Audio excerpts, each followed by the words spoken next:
Want to turn your business into a household name? 9 Ad Manager puts your business in the biggest shows on 9 Now, Australia's most watched free streaming TV platform. Create your campaign, manage when it runs, who it reaches, and track how it performs. You can even create your own video ad, all for only $550. Turn your business into a household name with 9 Ad Manager.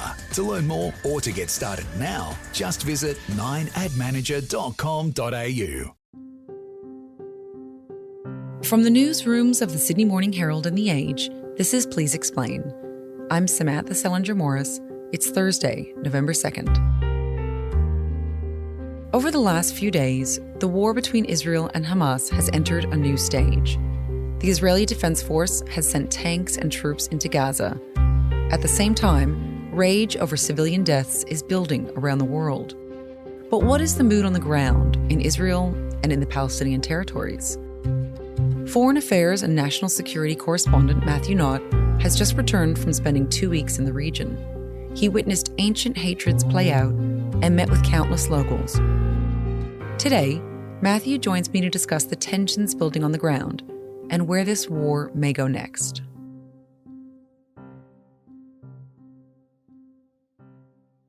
So, Matt, you've just spent a couple of weeks traveling around Israel and the West Bank. What was your experience like as a journalist going into a war zone? Was there any part of you that was reluctant to go? I wanted to go because I think this is a big, important story, and I think it's important for our readers and Australians to have as much first-hand reporting as they can. There's lots of great international services there, but I think we should have our own eyes and ears on the ground. I was really lucky to go with Kate Geraghty, the incredible photographer who's a veteran of conflict reporting and was an expert in how to get as close as you can to the action without putting yourself or anyone else in danger. It was scary because of the uncertainty. When we got on the plane to go to Israel, we were wondering if the ground invasion was going to have started before we even got there and if there would be a way to access Gaza. It was only after the 2 weeks that we were there that it did start, and in a much smaller, more incremental way than people had expected. So, you have to be careful, but ultimately, particularly for us in Israel and the West Bank, it's nothing like the danger that there is in Gaza right now. What has really stuck with you? Perhaps you can take me through your experiences in Israel first. It was really a fascinating and, of course, a distressing time to go to Israel. I'd been there once before in 2016 just for a holiday, obviously took interest in the history of the place and the political situation, but somewhere like Tel Aviv was a very peaceful, cosmopolitan, progressive place, not unlike somewhere like Sydney. There was no sense that you were in any particular danger there at all. And if you go to Tel Aviv now, it's entirely different. It resembles COVID in terms of most things really being shut down, in terms of restaurants and many shops.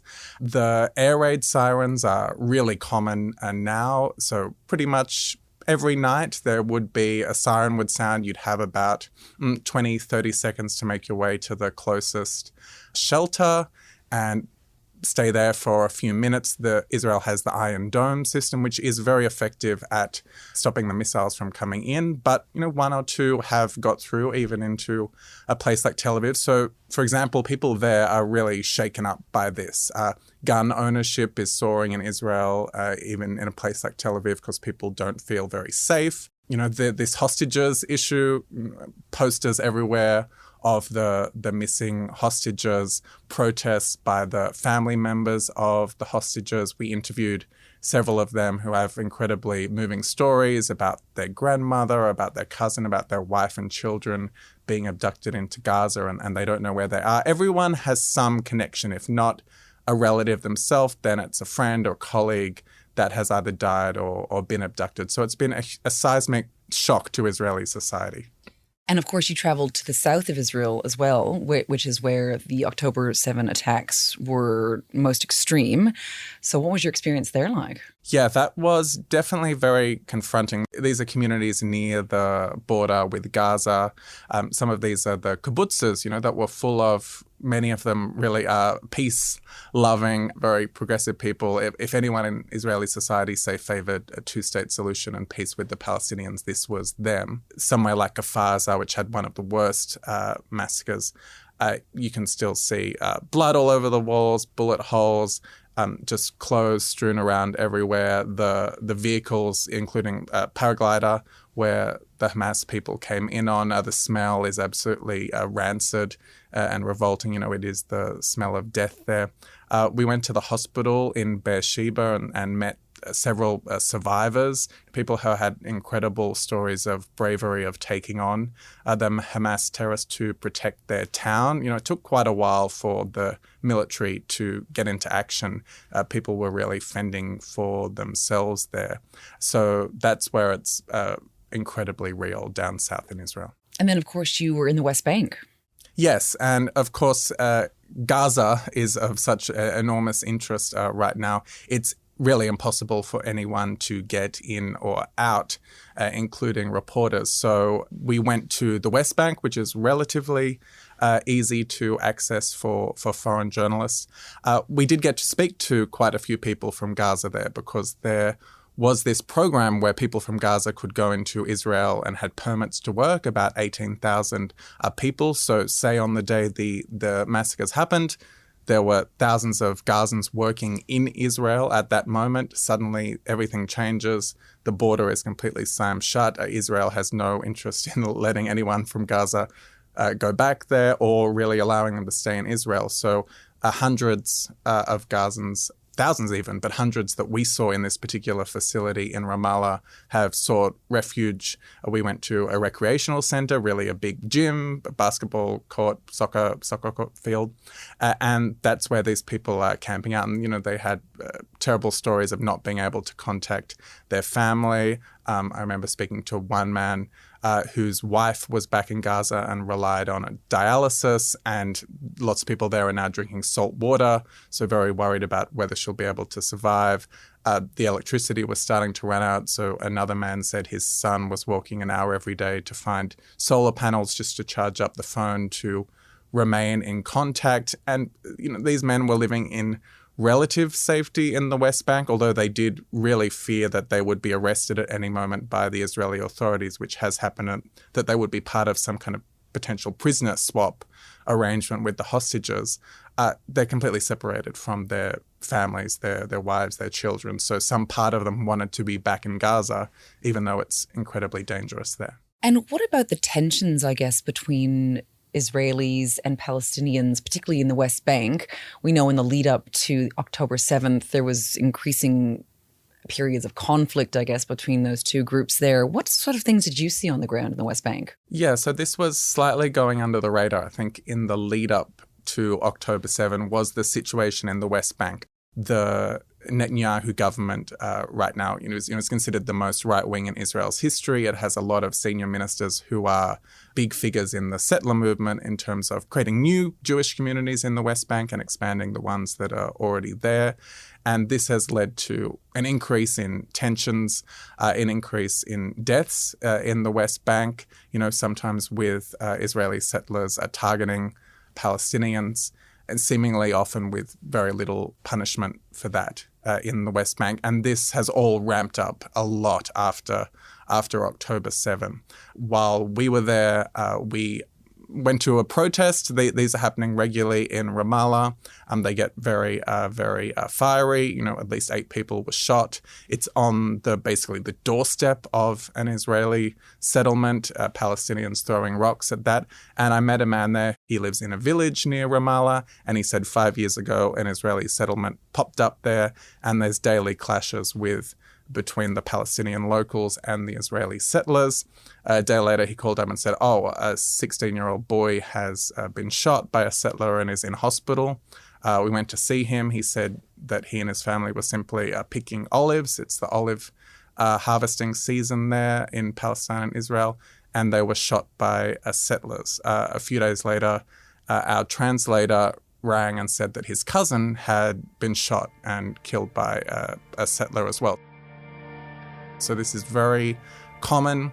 It's ramping up. The tensions are really high in the West Bank, and many people are watching that incredibly closely. As much as the world's attention is focused on Gaza, there is a possibility that if the tensions get really bad in the West Bank, we'll see another Palestinian uprising, an intifada, and that would make the situation even worse. We'll be right back.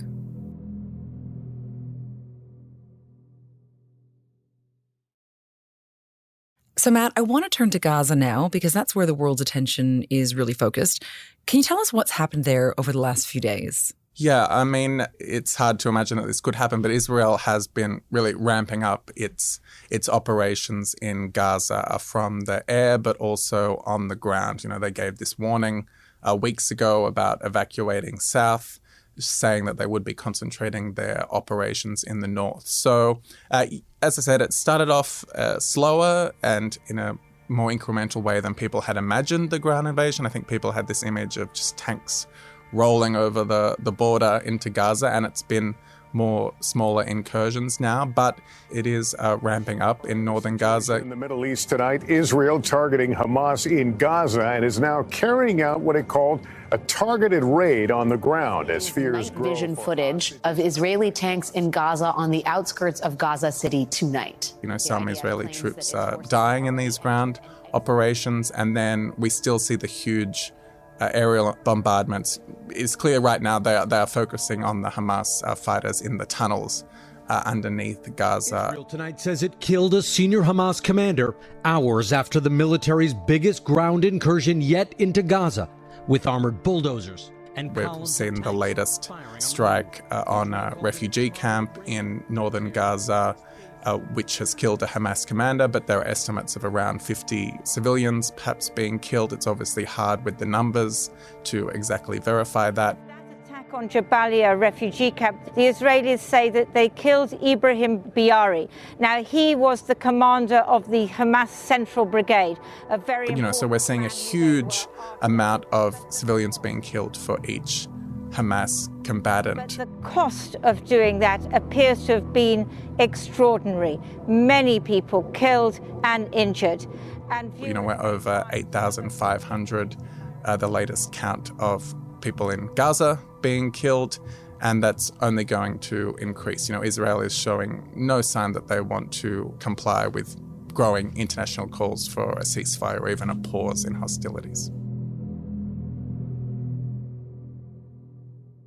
And I guess what was the mood on the ground in Israel or even in the West Bank regarding a possible ceasefire? We know that Australia abstained from the recent UN vote on a resolution to call for one. So what were you hearing from people? The mood in Israel across the left and the right, Israel has a very lively, a very diverse range of political parties and political opinions.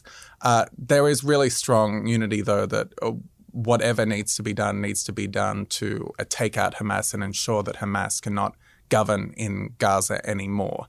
People don't all welcome civilian casualties. Most people don't, although there is a strong desire for revenge. And some people are so angry that they say they want people to be killed there. That's not everybody. But yeah, even politicians more of the left say that you can't risk the opportunity of Hamas using any kind of ceasefire to rearm, to allow themselves to regroup, that Israel really has to do whatever it takes. That's a strong view in Israeli society. In the West Bank, there's a lot of anger at Israel. What I was finding speaking to people was that whether they were Hamas or Fatah, which is the more moderate party that governs in the West Bank, overwhelmingly, they were angry at Israel. They see this as part of a longer narrative, going back at least 75 years to the State of Israel. They don't see this as starting on October 7. They see this as part of Israeli occupation, and they're very worried about their fellow Palestinians in Gaza. So they would want a ceasefire immediately. And so you mentioned there that there was some voices, I believe, within Israel saying they wanted revenge, and actually they did want to see people die in Gaza. So who were you hearing saying those sorts of things? For example, the person I'm particularly thinking of, we went to the right to the border as close as you could get to see Israelis firing into Gaza. Sderot is the name of the town in southern Israel.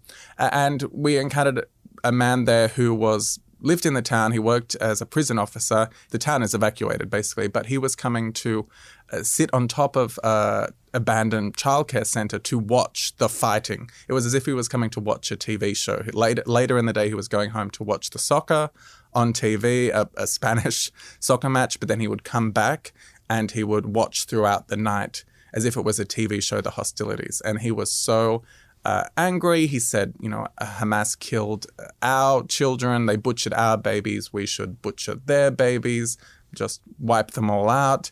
It was very strong language, and I don't think he's alone. I'm not saying he speaks for everyone.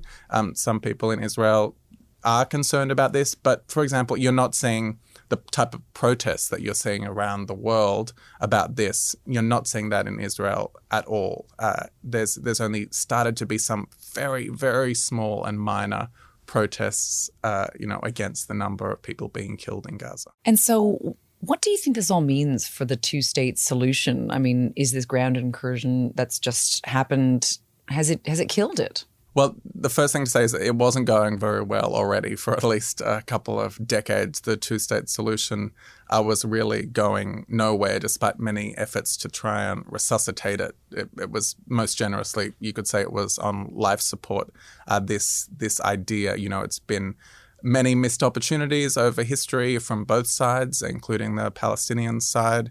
The government that's in power right now is absolutely not inclined to any kind of Palestinian statehood. The expansion of settlements in the West Bank really makes that difficult. You've now got over 500,000 Israelis living in the West Bank. The question is, if that's going to be a Palestinian state, is it really feasible to get all or even most of them out and back into Israel? And this war and the October 7 attacks has made it even harder. I spoke to Israelis who said, this just shows we absolutely can't give Palestinians a state. We should never have withdrawn from Gaza in the first place, in the mid-2000s.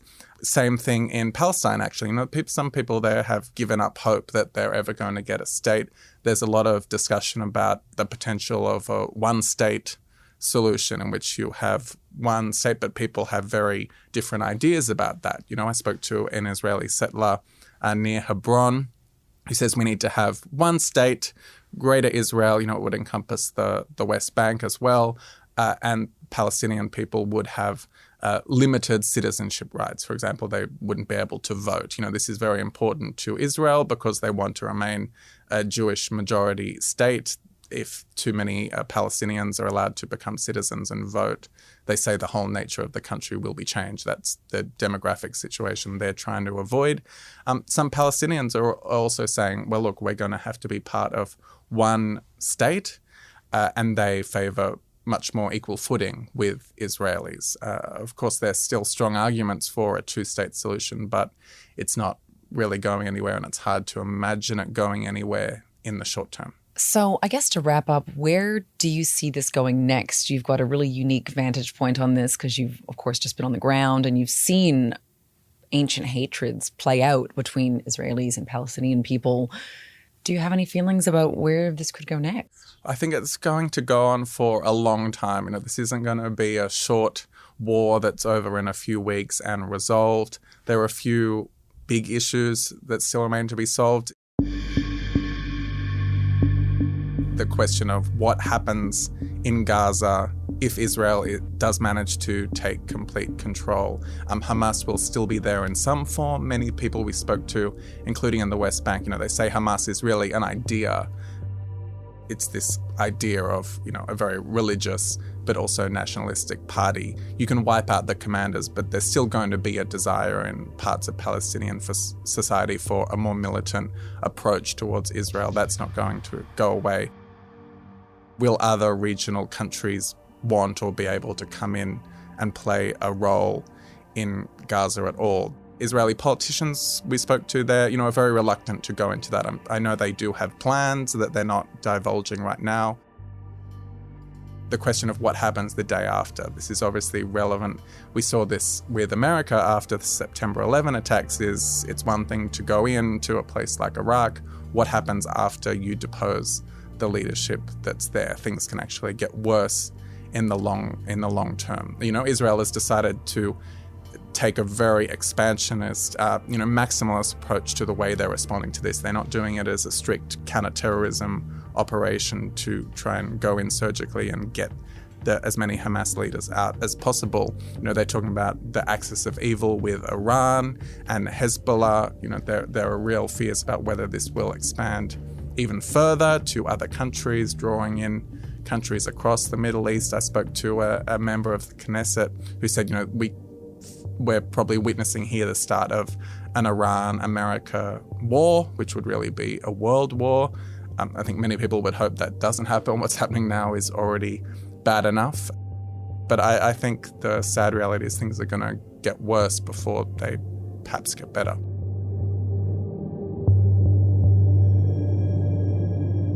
Matt, we've been so lucky over the last couple of weeks to have your clear-eyed reporting from the region itself. So thank you so much for joining us. Thank you very much. And thank you for people for subscribing and reading.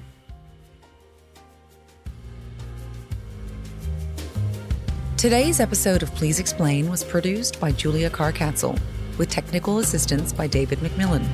Our executive producer is Ruby Schwartz. Please Explain is a production of The Age and the Sydney Morning Herald. If you enjoy the show and want more of our journalism, subscribe to our newspapers today. It's the best way to support what we do. Search The Age or smh.com.au/subscribe. I'm Samantha Selinger Morris. This is Please Explain. Thanks for listening.